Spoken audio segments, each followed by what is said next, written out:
ఆంధ్రప్రదేశ్ రాష్ట్రం శ్రీకాకుళం జిల్లాలో ప్రభుత్వం అన్నా క్యాంటీన్ మూతపడడంతో ప్రత్యామ్నాయంగా గొండు శంకర్ ఆధ్వర్యంలో ప్రారంభించిన అన్నా క్యాంటీన్ ఉచిత భోజన కార్యక్రమం నిర్విఘ్నంగా కొనసాగుతూ పేదలకు అండగా నిలుస్తోంది. నగరంలోని పేదలు, అనాథలు, అభాగ్యులతో పాటు వివిధ ప్రాంతాల నుండి నగరానికి వచ్చే అన్నార్థులకు సైతం ఆకలి తీరుస్తూ అందరి మన్ననలో అందుకుంటోంది. మండువేసవిని, వర్షాకాలాన్ని లెక్క చేయక నేటికి 459 రోజులుగా పేదోడి కడుపు ఒక్కపూటైనా నిండాలి అన్న శ్రీకాకుళం నియోజకవర్గ ఎమ్మెల్యే గొండు శంకర్ ఆశయానికి అనుగుణంగా అన్నా క్యాంటీన్ సిబ్బంది కృషి చేస్తున్నారు. నాణ్యతలో లోటు రానివ్వకుండా రుచికరమైన భోజనాన్ని అందిస్తున్నారు. చిన్నవారు సంతృప్తి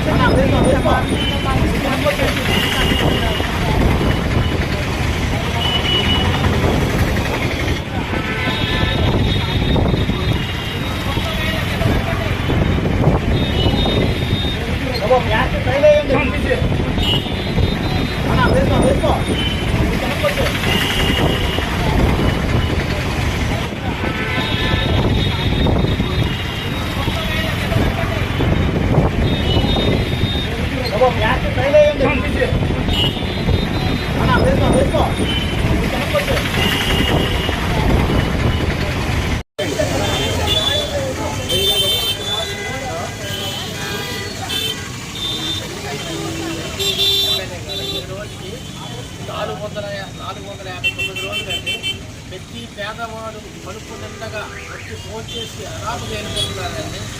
అంతా గుండు శంకర్ గారు ఇదంతా కొత్తంతా గుండు శంకర్ గారే. మీరు తెలుగుదేశం మన పేద పరవాళ్ళు పేదలు ఎవరైనా ఏ ఊరు నుంచి ఏ క్యాప్ నుంచి కడుపులైనా ఫోన్ చేసి వెళ్తున్నారు. ఎన్ని రోజుల నుంచి జరుగుతుంది? 459 రోజులండి.